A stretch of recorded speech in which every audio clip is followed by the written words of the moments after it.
Class 10th बेटा हम current electricity पढ़ रहे हैं फिजिक्स का, राइट। और उसमें मैंने आपको पोटेंशियल डिफरेंस बता दिया। सबसे पहले वाले में मैंने आपको क्या बताया, सबसे पहले वाले लेक्चर में आपको चार्ज के बारे में बताया, फिर पोटेंशियल डिफरेंस बताया, फिर मैंने कहा पोटेंशियल डिफरेंस होगा तो ही क्या होगा, करंट फ्लो करेगा, यानी कि चार्जेस फ्लो करेंगे, जिसको हम नाम क्या देते हैं, करंट। ठीक है, आओ इस पे एक बढ़िया सा लॉ, ओम्स लॉ कर लेते हैं, जिसके बहुत सारे न्यूमेरिकल हमें बनाने हैं। अच्छा, करंट इलेक्ट्रिसिटी के न्यूमेरिकल ना मैं जस्ट इसके बाद अपलोड करूंगी, ठीक है। अब तो करते हैं ओम्स लॉ। ओम्स लॉ क्या है भाई, ओम्स ने भाई साइंटिस्ट हैं उन्होंने एक लॉ दिया। ये लॉ किस किस के बीच में रिलेशन बताता है, ओम्स लॉ ये पोटेंशियल डिफरेंस और करंट के बीच में रिलेशन को बताता है। पोटेंशियल डिफरेंस और करंट V और I के बीच में रिलेशन को बताता है। तो इन्होंने क्या कहा कि अगर सारी फिजिकल कंडीशन सेम रहे, कांस्टेंट रहे, ठीक है, अगर सारी फिजिकल कंडीशन, तो यहाँ पे तुम सिंपली अभी के लिए याद कर लो कि अगर इस वायर में से, मैंने इसको वायर मान लिया, इस वायर का टेम्परेचर अगर एक समान रहे, क्या लिखा, एट कांस्टेंट टेम्परेचर, अगर टेम्परेचर कांस्टेंट रहे, the current flowing through the conductor is directly proportional to the potential difference across its and.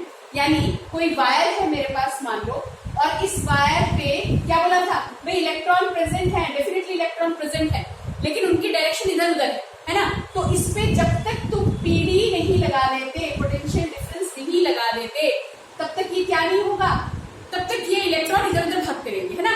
जैसे ही आपने पीडी लगाया, इलेक्ट्रॉन को समझ में आ गया कि जाना किस तरफ, तो भाई ये आ गया हमारे पास इलेक्ट्रॉन इस तरह से फ्लो करने लगे, है ना।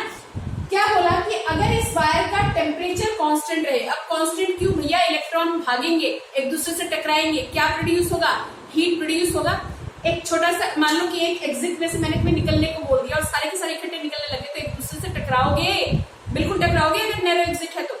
अच्छा, अगर बहुत सारे लोग निकलने लगे तब भी तो टकराओगे, हाँ की ना। तो यही है कि जब इलेक्ट्रॉन एक मूव करते हैं तो एक दूसरे से टकराते हैं, और क्या आता है उसमें, हीट।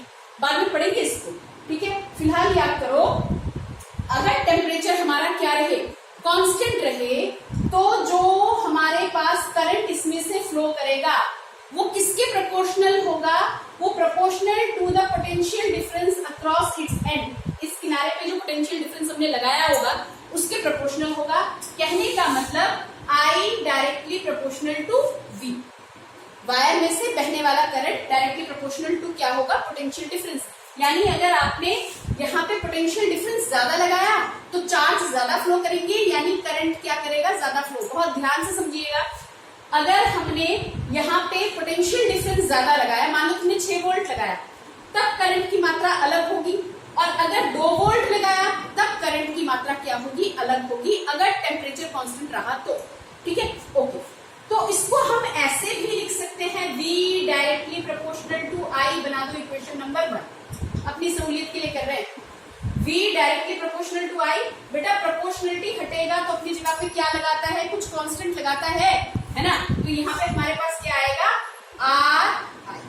V पोटेंशियल डिफरेंस है, I क्या है, करंट है, और R क्या चीज है बच्चे, resistance of the wire, resistance of wire. क्या समझे, इतना समझ में आया है ना। R क्या है, resistance of the wire.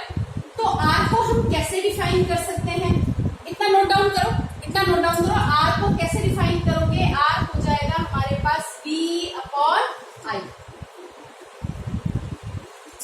R क्या हो जाएगा, V अपॉन I, ओके। अब जरा यूनिट लिखते हैं रेजिस्टेंस की, रेजिस्टेंस की यूनिट लिखो।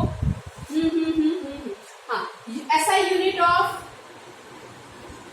रेजिस्टेंस क्या हो जाएगा, ये नया शब्द तुम्हारी लाइफ में आ गया, रेजिस्टेंस, ठीक है।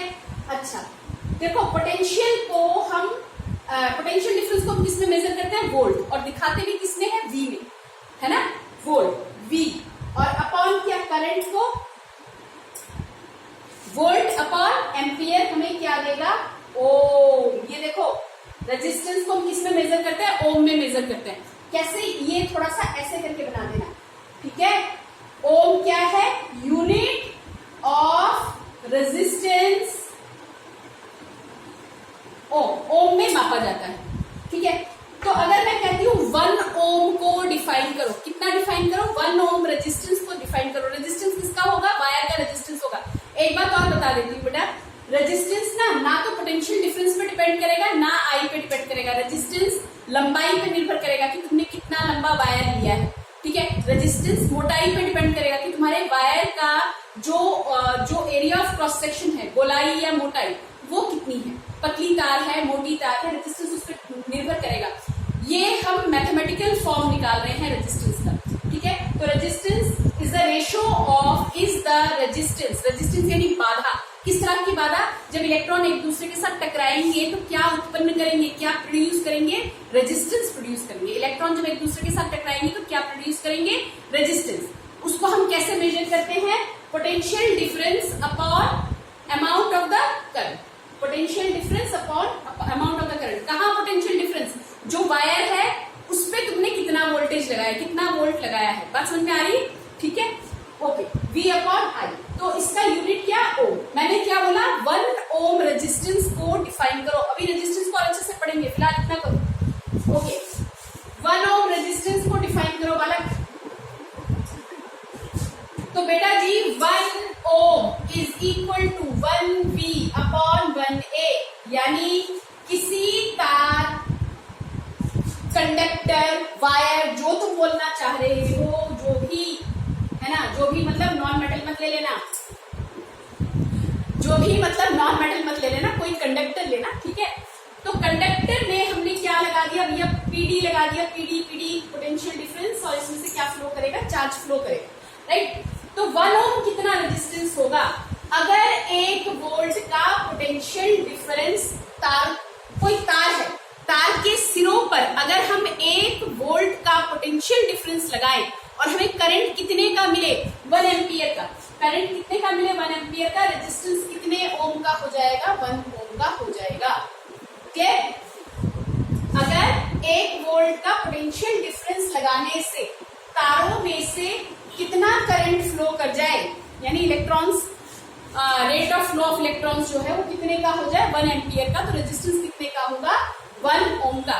बोलो बात समझ में? पॉज करो, नोट डाउन करो, आगे काम करते हैं, थोड़ा सा ज्यादा नहीं। तो बेटा हमने अभी तक पढ़ा ओम्स लॉ क्या रिलेशन देता है, relation between potential difference and the current flowing through the ends of the wire, जो भी है ना, जो भी है मतलब यही तो है।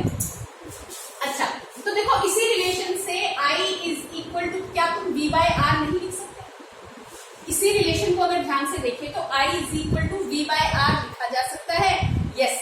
यानी अब देखो I का V के साथ कैसा रिलेशन है? Direct relation. यानी अगर आप पोटेंशियल डिफरेंस को डबल कर दोगे तो अमाउंट ऑफ द करंट जो होगा वो भी कितना हो जाएगा? डबल। याद रखो, मैं इसको ऐसे लिख रही हूँ, तुम वर्ड्स में लिख लो। अगर पोटेंशियल डिफरेंस को आप कितना कर दो? डबल कर दो, तो करंट, फ्लोइंग करंट जो होगा तार में से वो भी कितना हो जाएगा? डबल। और अगर आप पोटेंशियल डिफरेंस को आधा कर दो, यानी शुरू में जितना था उसका आधा, यानी शुरू में अगर तुमने 4 वोल्ट दिया था, बाद में जाके तुमने कितना कर दिया? 2 वोल्ट। तो बेटा करंट कैसे बदलेगा? जो नया करंट होगा वो भी कितना हो जाएगा? आधा। क्लियर? तो यानी I और V का डायरेक्ट रिलेशन है। और रेजिस्टेंस के साथ कैसा रिलेशन है? मिटा दूं इसको, ठीक है? क्या बताओगे? मैं मिटा ही नहीं, ठीक है, ओके। तो ये है रेजिस्टेंस। रेजिस्टेंस के साथ I का कैसा रिलेशन है? उल्टा।